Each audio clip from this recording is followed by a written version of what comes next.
these are my cabbages. They're doing pretty good. As you can see, the cabbage head is starting to form in the middle there. Very pretty. When you see leaves like this, I would advise getting rid of them, because all they're going to do is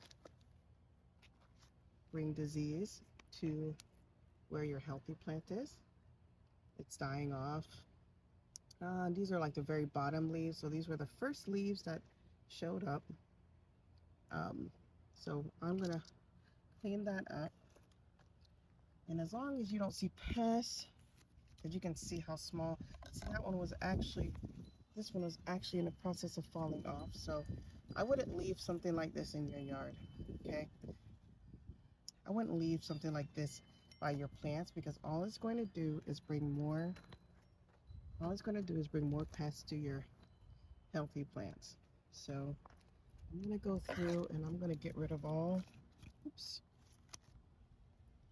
I mean, I normally have shears, but these are pretty clean, sharp scissors, but yeah. So I'm gonna go through and I'm gonna get rid of it. I have a hole here, so it could be caterpillars, but I don't see any more holes anywhere.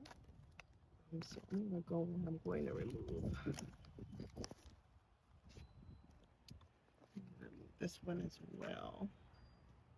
And I'm gonna let it do its thing, because when I get rid of these dying leaves, I like to cut them off so that so it doesn't have to focus per se on that dying leaf.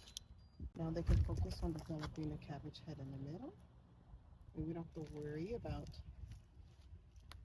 bringing infestation or bugs here. Check these other cabbages, and I'm going to make sure. You see here the sweet. You have weeds. You definitely want to pull out weeds if you see any. You can check under the leaves. They look pretty good. That's where you'll find caterpillars, bugs. If you have any holes in your cabbages, look under the leaves. Look to see if you see anything under the leaves. But these are pretty good, actually. Actually, very impressed.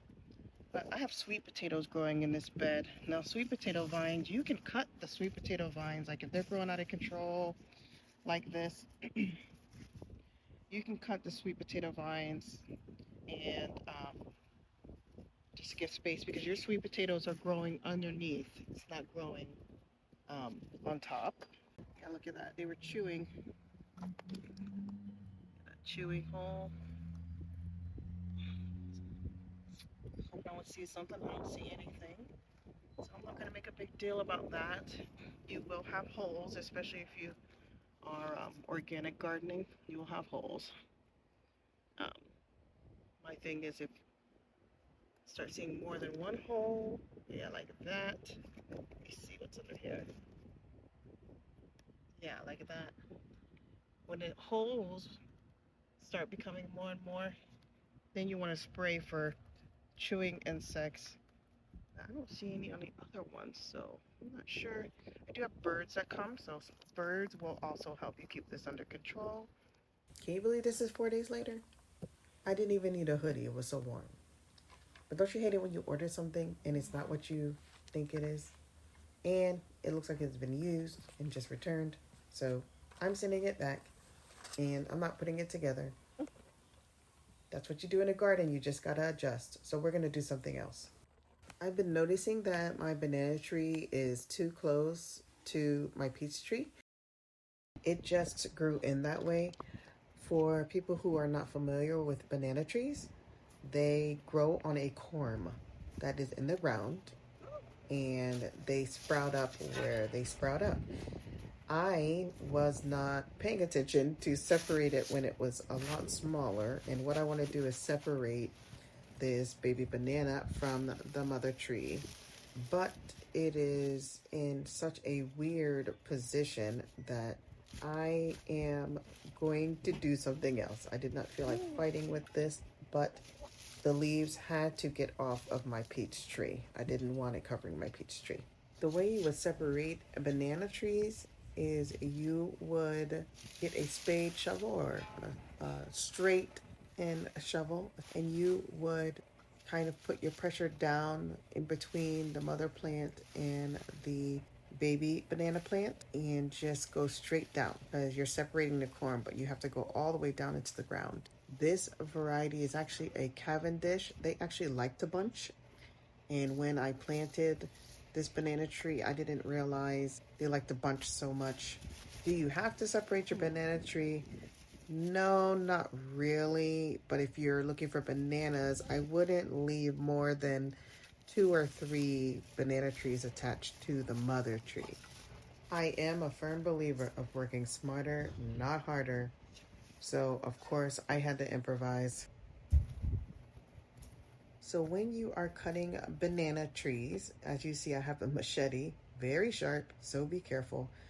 You want to go up, not down, because when you go down, if that leaf peels all the way down to the ground, it's going to make the trunk of your banana tree smaller and not as strong. So when your banana tree puts off bananas and the bunch is developing, the stalk of the banana tree is not going to be strong enough to hold your banana bunch. This is why you see me cutting up and not down, because I don't want the stalk getting any smaller. Now, as you can see, the banana leaves are no longer hitting the peach tree.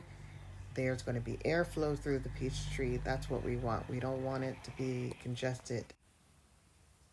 I just wanted to give you an update on my peas because it is climbing more and more, and the peas are delicious. This is your friendly reminder that you should be starting seeds if you can start seeds now. I started these seeds way back a month ago. These are tomato plants and pepper plants and eggplant. They're a little spindly because I left them under a germination dome way too long, and it's nothing special. I just covered it up with a tray to kind of keep the moisture in. They are doing well. I'm really excited to see how these plants do, and these are actually going to be the plants that I am selling at the market. Some of these tomatoes will be transplanted into a bigger pot soon, because you can see how tall and spindly they are getting, but they look pretty good. One main important thing when you are starting your own seeds, don't let the soil dry out completely. It's okay to let it dry a little bit because you don't want it consistently moist to a point where you're going to have mold problems. But one thing you want to definitely do is just make sure there's always some constant moisture for that little seed to sprout. This is me just doing my rounds to make sure that my irrigation is still flowing properly. I am so glad that you have joined me. I am trying to get these videos out as fast as I can, but everyone knows the drama with the apps. I finally remembered that I had the editing app on my iPad, so I am elated. And hopefully I'll be able to pump more videos out a lot faster. I hope to see you in February for the Grow Along With Me series, along with the February Grow Guide. I hope your garden is doing better than mine, and I will see you then.